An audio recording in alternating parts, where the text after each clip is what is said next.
Toby Tobias Kidd. Welcome to episode 4 of my series Public Art and the Economics of Imagination, made with the support of King's College London, Future Narratives Lab and Art School Plus, as well as Professor Schanbaum of Coventry University. And in this episode, I speak to the artist Bob and Roberta Smith. Bob and Roberta Smith is the artist name for one single artist, not two artists, with the same surname. Probably best known for his paintings, which often feature colourful political slogans. He also works in sculpture, performance, music and video, amongst other things. One of the most celebrated artists in Britain, you can find his work on display at Tate, watch him on the BBC, where he investigates the power of protest, and read his books about making art. And a few years ago, if you lived in Surrey, you could vote for him as an independent candidate for Parliament. I recently saw some of his work on display at Vivian Roberts' projects and was particularly impressed with a sculpture of J.M.W. Turner covered head to toe in Bob's trademark text that, amongst many other things, described Turner as a man of action who made art that told the truth. I think there is perhaps something in those words that describes some of the political and social aspirations of Bob and Roberta's own practice. I thought we could start with you telling me a little bit about your show Art is Like Love, currently at Vivian Roberts Projects, and the different kinds of work you have in there. I was intrigued by a painting that takes a text from an interview, actually. Yeah, well, the show Art is Like Love is trying to explore something sort of immaterial about art, and that I think it is very much like love, that the art bit of art, of course, it resides, one thinks that it resides within the objects and maybe in the eye of the viewer. But what I'm trying to get across is that it's sort of it's to do with dopamine as much as anything else. That one can fall in love with a painting. One can understand it's a piece of art, that it somehow exists outside of the control of artists and artworks and curators. And actually, it's more joyful to think about it as art, as thinking about it more like a kind of sort of social phenomenon, or a kind of psychological phenomenon. And I think it also sort of relates a little bit to, for a long time, I've been trying to tell people that art is a human right. I don't actually think art is really like a right in the sense of the Charter for Human Rights, but I think it has some of those characteristics, and it's common to all people. I mean, that's the other thing about love. You can't, calling yourself an artist, I think, is a bit like calling yourself a lovist. It's just that you're tapping into this thing that's out there, and also it's a chance to look at a few pieces that I'd done which had hit the buffers because of COVID. And one of them was that interview painting that you're talking about, that you asked me about in the question. Because the idea of the interview has been a kind of phenomenon with me for a long time. And actually, there's been all sorts of things that have been very interesting about this. I'm starting now to work with a gallery that I worked with 30 years ago that I sort of left, really, to do with the economics of the art world, really. But I'm starting to work with him again and begin to think about those ideas. And one of the early things that we did was take concrete boats and float them in the Serpentine Lake. Well, that was an attempt to engage the public, invite them to do something, have an interview. Virtually all of my work has some aspect of that, and we wanted to kind of take it outside, but not necessarily public art, really, but kind of engage audiences and things. And then I think Bouillot came along and labelled that impulse relational aesthetics, and we did. And then I ended up working quite a lot with Bouillot. anyway, but the point about it is to sort of, and particularly with that interview painting, was to talk to this friend of mine who I've known for many years, who is a saxophone player. One of the things that I do on Resonance FM is do interviews, and I used to do these interviews where I play the drum kit, but I'd be interviewing people while I was playing the drum kit. But I would always ask them about their inspiration, what first turned them onto art. And in a way, it was a bit like that with him, but it was a larger project. That painting, the George Cleghorn interview, was meant to, the idea was that it was to be shown at Petworth House. And before COVID, they were restoring some Turner paintings. So they were going to take down Turner in Petworth House. And I was sort of invited, commissioned or whatever, to make something to go in its place. And my idea was that I would ask George Cleghorn, my saxophonist friend, whether, what he thought of Turner. And actually in that interview, he tells us about getting in touch with the saxophone basically after school. He saw the saxophone at school and then he loved it, but the teacher wouldn't let him play it. And then he gets a saxophone, and he's very interested in not so much in American jazz. He's very interested in Debussy and Satie and Ravel, and starts playing these washes. And that's part of the reason why I asked him to do it, because we devised a piece of work which was like a wash. It was a lot of glissando-y type things. I was playing the piano and he was playing the saxophone, and we created a really beautiful piece of music, which was really his Debussy-inspired transitional chords. But I thought, well, that's very like Turner's paintings of the sunsets, this idea of a transition. And anyway, so I interviewed him with the idea that we would do something around the interview. It would all be about slightly, the transition from night and day or to the height of the day. He would create this piece of music and I would interview him. We would paint it, would stick it up there. Anyway, it all got closed down because of COVID-19. But when I did it, I actually interviewed George in the room where Turner painted some of these scenes of the sun setting at Petworth. So you just said that you, in a way, haven't shown a lot in the commercial galleries in London for a long time, but you have been doing a lot of other kinds of shows. And I think a good example of that is probably the Thamesmead Codex, which is a big show, right? It's kind of third piece of work in a bit of a trilogy of things. The first was me transcribing an interview of that I heard on the radio with a surgeon called David Knott, interviewed by Eddie Mayer. And that was a kind of landmark piece of journalism, really, which I just heard, which was broadcast on Radio 4. But it was a shocking interview about a surgeon in working for Médecins Sans Frontières going to Syria. What he was describing was a situation where he was doing surgery in Syria, and it was like, he said it was like an abattoir, and a man with a brush came in and swept out the blood. It was a remarkable interview. It was in that period where Assad was sort of, teaming up with the Russians to bomb these hospitals in Aleppo. And so I painted this painting.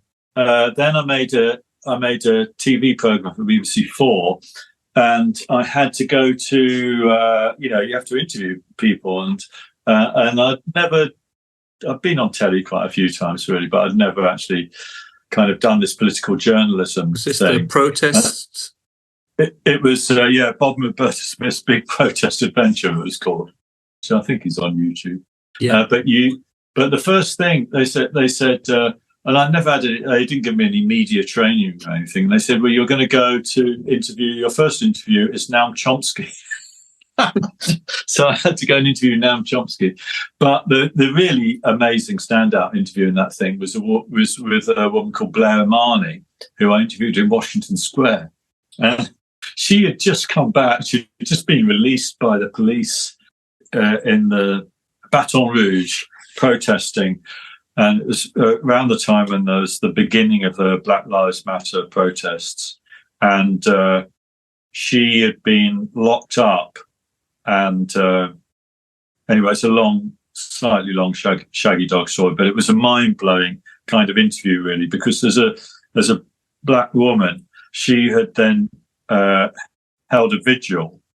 It's a long story to it, but she had then held a vigil for two policemen. She'd gone down there to protest against the police shooting a black guy, but then she ended up holding this vigil for this policeman, and then the police contacted her, the very same policeman who had incarcerated her, and she just came back. She was fresh out of this experience, only 20 years old, and we did this interview.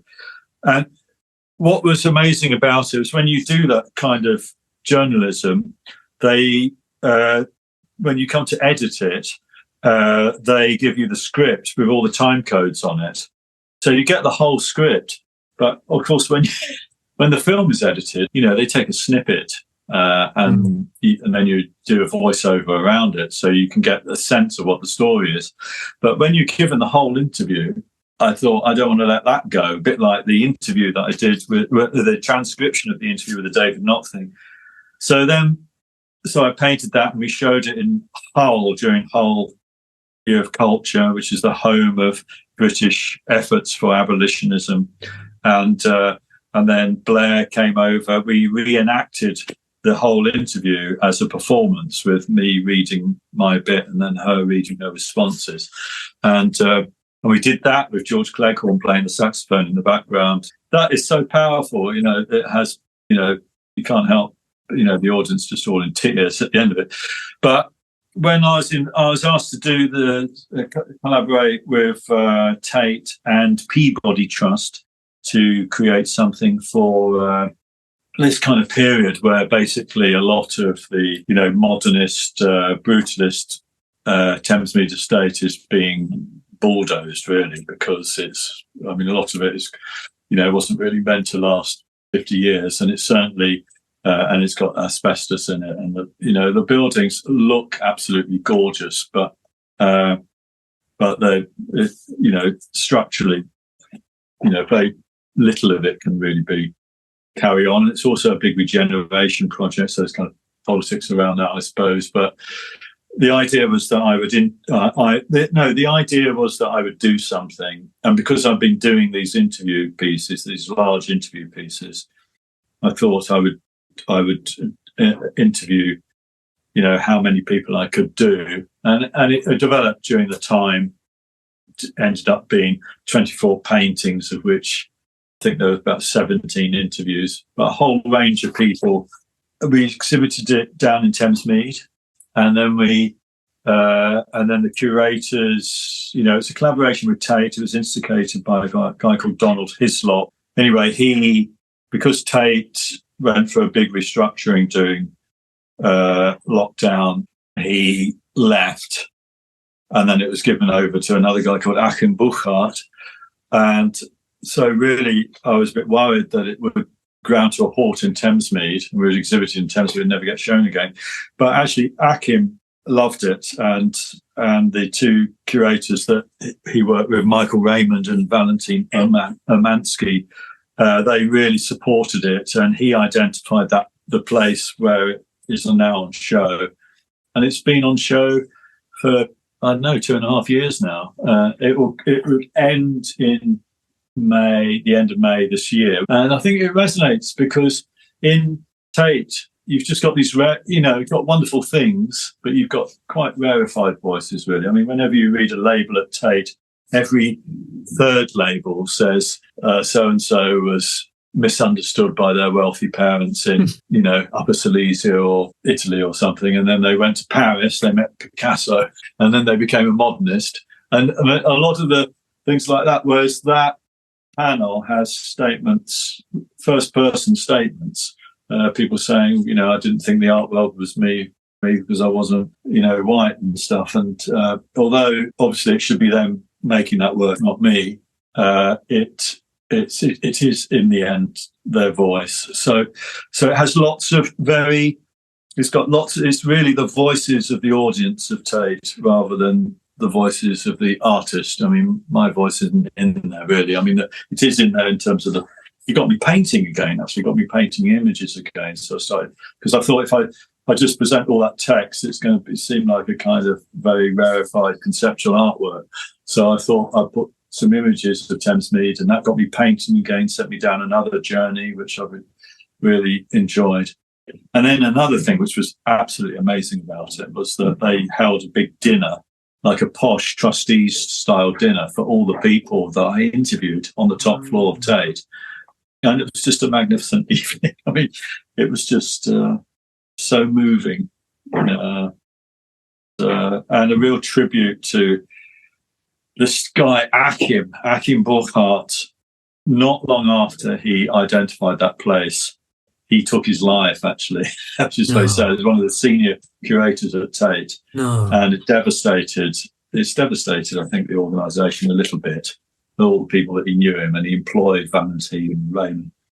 So it was a really amazing evening because it was a kind of tribute to him, really, that he had taken this project on and made it happen in that space. So whenever I go to that painting, I think about Akim, I think about all those people, all the journeys that they've been on, but also think about how it stained me. So it's full of emotion for me, that painting. What I wanted to ask about really after this was a little bit about, maybe you've already answered it with this, but potentially, there might be other things you want to say, which is about this area of like giving voices and the voices of different people, the importance of that within the public realm, public spaces, and how art has a sort of responsibility towards that, or a position within that. There's definitely some connection there between what you're talking about with actual people's voices and not just people who are sort of privileged. I think Thamesmead piece is quite good because it, invited people into Tate Modern, which is like the citadel of some aspect of art. But of course, art is, there's so many different kinds of art out there. And if, like me, you sort of think that art is a sort of social psychological phenomenon rather than objects and people, then you want to kind of enact that, really. I don't think a lot of myself as dealing with something called the public realm, really. I just think about people, and I suppose they happen to be in the public realm. I mean, people, the idea of people interests me, like, I suppose it's to do with politics, isn't it? It's to do with politics, but it's not a kind of tub-thumping kind of politics. It's just our humanity, it depends on us understanding ourselves as, individuals and collectives. You asked me a question about the make your own damn art. I mean, I think that was I was going to say that sort of connects with it. Sorry, carry on. Yeah, that does really connect with it because, by reflecting different people's voices, whether they're, advantaged or disadvantaged, they're still human beings, and I sort of want to, give voice to things, but actually encourage people to start the engine themselves. I mean, that's why I've spent a long time working in art schools, because I think it's important, the whole business of art is, it really is about people's voices, particularly with things I've done with children's art, like writing a children's book recently and doing work in the National Art Education Archive, because you see in that impulse how, in that moment, how art, there was one in the night after the First World War, Freud and all these, Jung and all these people, there was this movement which people like a guy called Franz Chisek and Marion Richardson popularised in England, which they became the child art movement. And that is the kind of starting point for me. I think a lot about that, because what they were trying to say is that creativity is the answer to destruction. So it's not, I don't really, of course I care about my voice in terms of the economy of it, kind of get my art out there, but actually, part of the reason why I'm so angry about the Arts Council is to do with the fact that it's about the structure of how art's funded and supported and how it happens and how markets are created.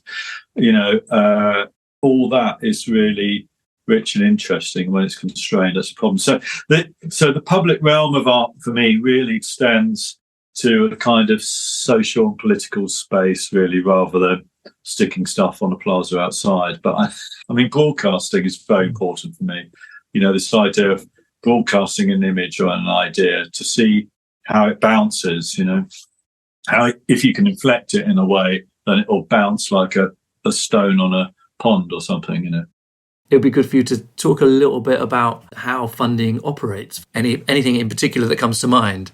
Before I met you today, I've been painting these watercolours, which are fundraising watercolours for Resonance FM. But I have this hashtag called Help Art Save Lives.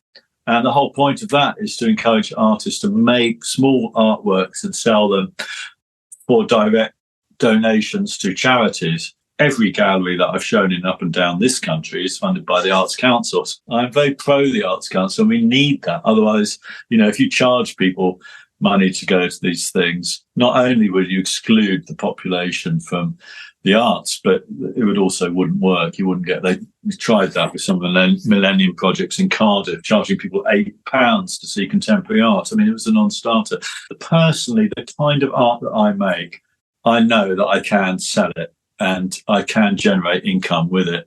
So I don't. So there's a kind of interesting thing there. I mean, I've always had three streams of income, really. One is teaching a little bit, doing part-time teaching. The other is commissions, which have been funded sometimes, I think, not specifically by the Arts Council only, but by local councils and European initiatives, which is kind of dried up, isn't it? But there's been that kind of a bit like the Tate, the Thamesmead Codex, which was actually funded by Peabody, which is a housing association, and so there's been that kind of commission. And then the other way has been selling work. And there's been moments in my life. Well, there's up until 2007, I think it was, that period where I jumped ships and I started working with Hales Gallery. There was a moment there before the financial crisis where I thought I was going to be really rich. I was selling work to David Bowie. I was selling work to George Michael, and we were selling lots and lots of money. And I was thinking, I nearly packed in my teaching job. I remember phoning up an accountant who worked for Damien Hirst saying, what am I going to do? I can't work out. I'm going to become a higher rate taxpayer. How am I going to deal with this?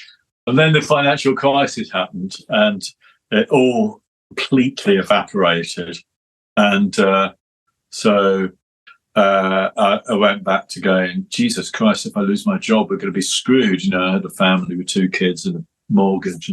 And I've only ever applied personally for Arts Council money twice. One was to make a book where all the money just went to the publisher. And another time was to create the art party in Scarborough, which was about 10 years ago. So I feel very strongly that you need to think carefully about it all. And so I'm very pro.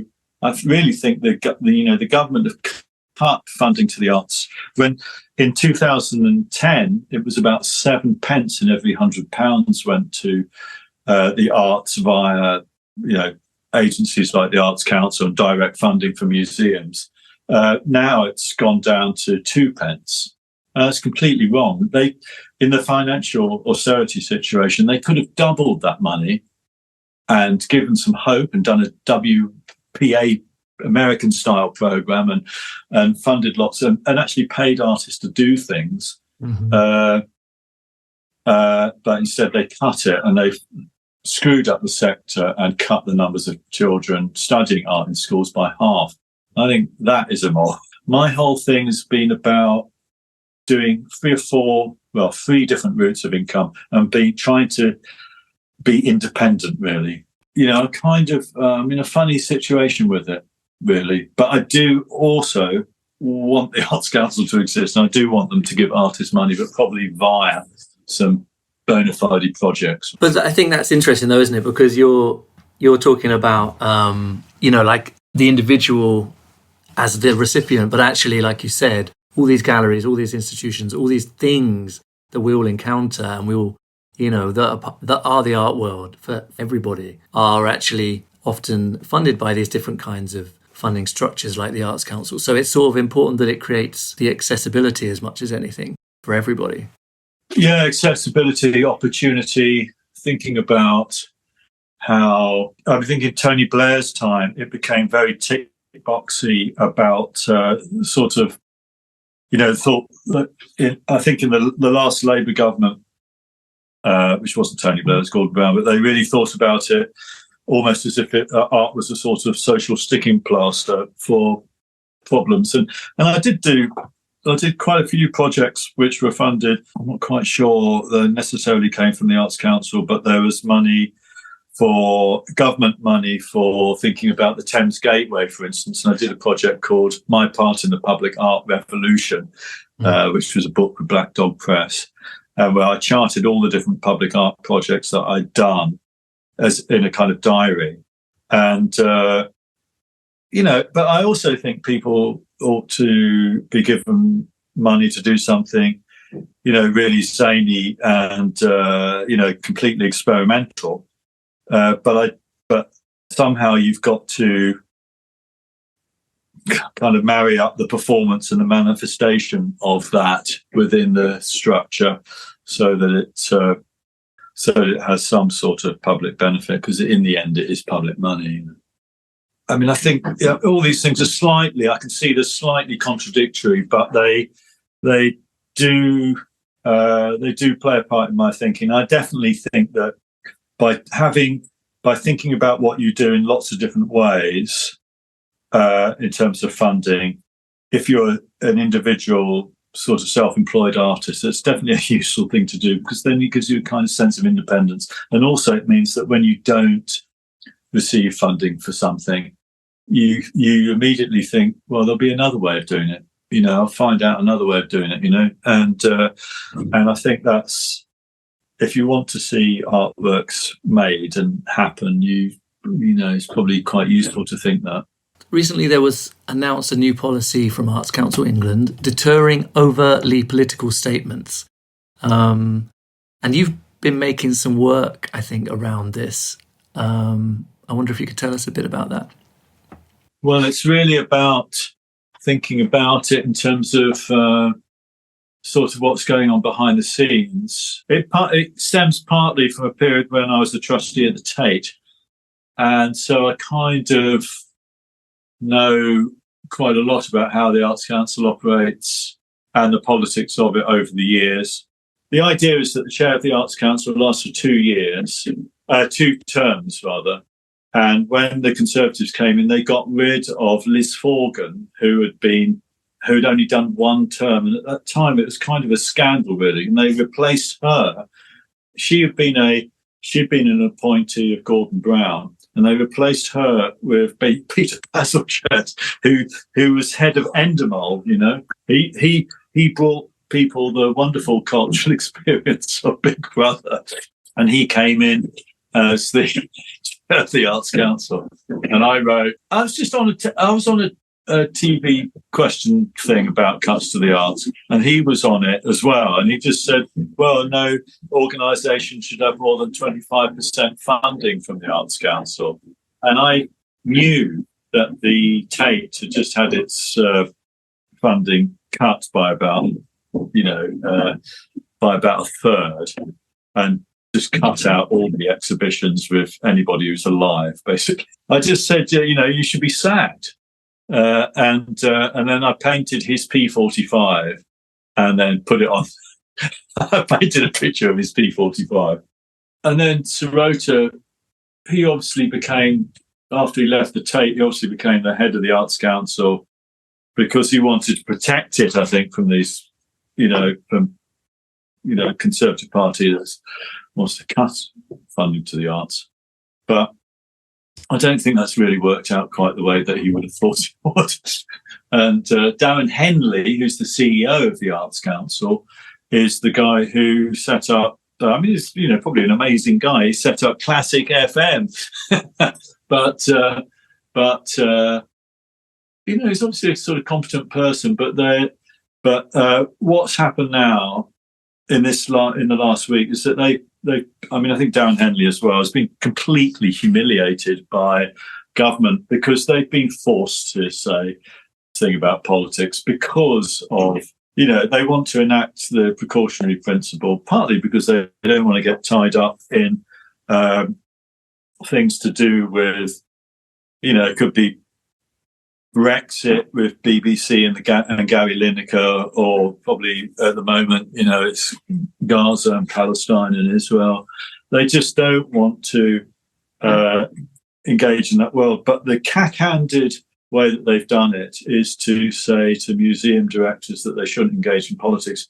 The ridiculous thing is, Toby, that there is something called, if you're a trustee of if you're a trustee of anything, really, you have to adhere to this thing called the nine principles and standards in public life, called the Nolan Committee. So the Nolan Committee covers all of this. It says if you take public money, you've got to act. You've got to be a steward of it. As you can't just use it to espouse.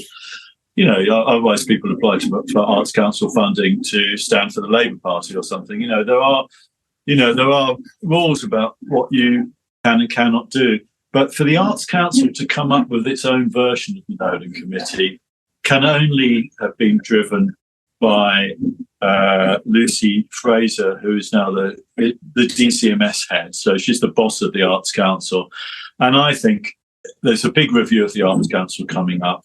I think she's forced them really to make that statement so that all these artists start laying into the Arts Council. I think it's quite right to lay into the Arts Council. Somebody should have more spine and push back against government. There should be an arm's length principle which protects the Arts Council from this sort of thing. But there isn't. The Tories have populated all the boards of museums with all of their henchmen. It's unthinkable. If you had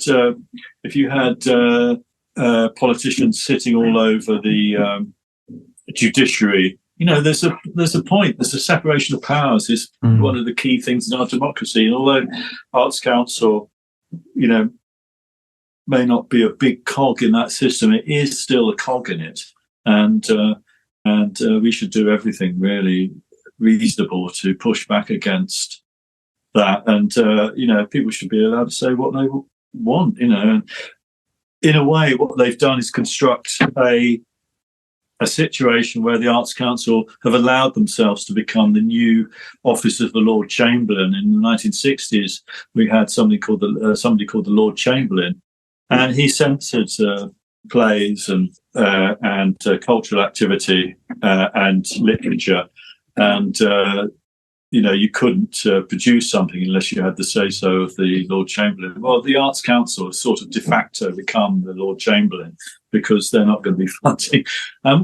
What I'm very worried about, from a personal point of view, a lot of my work is attacking. In the last 10 years, it's been like a letter to Michael Gove and stuff. It's not high. It's not the high stakes of the immediate kind of culture war politics one can think of at the moment. But still, it makes me think, well, is a museum in Britain going to show the letter to Michael Gove? Probably not. They're probably going to go, oh, we can't. Why would we bother?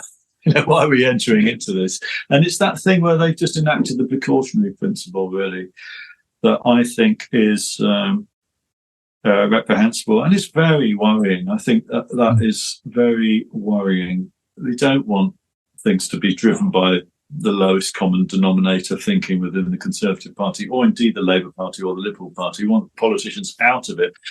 Do you think there is art that isn't getting made because of these kind of constraints, or that you don't see? Or do you think that that's more something that if this carries on will happen more? For me, it's not so problematic because I'm making paintings. I can do what I want in my studio. But I suppose if you're making films or you're trying to do theatre where you've got more collaborative kind of ensemble practice, then there are going to be things that are not going to be commissioned. And,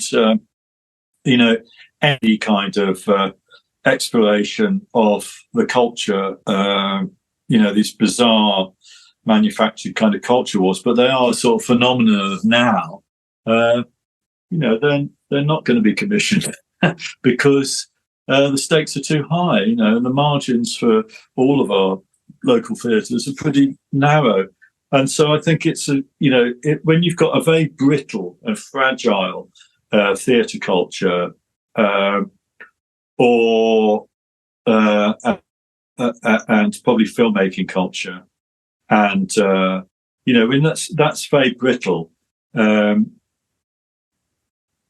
If you start enacting this kind of cautionary impulse, of course things are not going to get made. You have to, you've got to be very brave and stick your head above the parapet to do that, to engage in that. I mean, all of my politics has been pushing back against arts cuts, so it's not particularly in that kind of high stakes territory.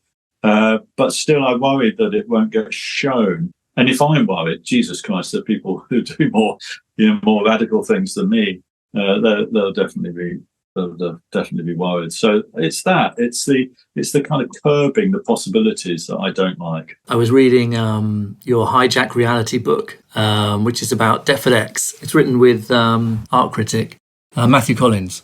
But you wrote, art exists now as it did in the Medici in the 15th century. Art is about social control and expression of wealth. Unless artists and the funders wake up and act, the period of social engagement in the arts, which spawned the likes of Joseph Beuys and Gustav Metzger and so on, will be over.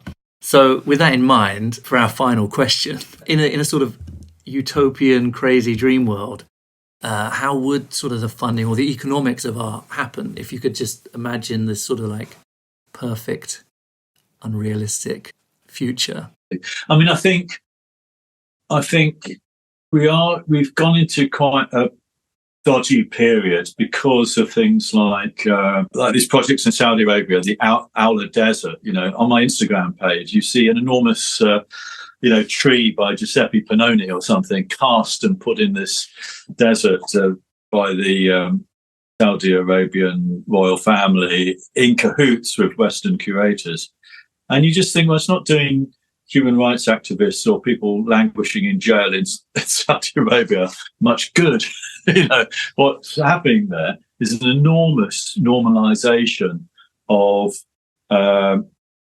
super wealth values. And so the idea that you're going to allow yourself to be manipulated and commission grand artworks by heroes of the 1960s Arte Povera movement and make huge bronze versions of their work to stick in that desert, I just think that's immoral. And so art is not good. Art can be a great thing, and I think art fundamentally is a good thing. But you can use that power, that power of art, for some pretty awful things. I think people like this Arts Council edict about politics. It's very normalising. It shuts people's voices down. So in terms of an economy that would work well, cuts to the Arts Council and all of that stuff ought to be radically reversed. Very tricky to, there was once a lot of money going into museums from local authorities. Somehow that crisis in local authority funding, it's not so acute in London because those, all the big museums are funded directly from government, not really via the Arts Council or local authorities. But if you're running a museum in Bradford or in Scarborough, in Warsaw or something, you're very dependent on your local authority and this relationship with the Arts Council and other regional authorities. And really, I don't think it's worth battling after a utopia, really. But what we need to do is to put pressure. It's really about political will and love and understanding how the arts are really fundamental in the selfhood of us as human beings, but also as communities. And so I think that's what it's all about. And art in schools, oh my God, that's the idea that they've chopped virtually half the kids out of the arts classes. And music, it's just, I like the spirit of your question, but I think there are lots of local battles that need to be fought. And a big one, which is to get the next government to love and cherish the arts. Also, I think that, in terms of the economy and politics, Brexit has really messed up the trading with our European partners. Before Brexit, I was doing shows all the time in Europe, and now I'm not. And for musicians, it's the same. It's just a colossal clampdown. So everything needs to be done to reinstate the privileges that we once enjoyed. Maybe there's something that you might want to say to people that's coming up that they could come and see, that's coming, one of your new projects. But also maybe there's something you want to just leave us with as a sort of a last thought.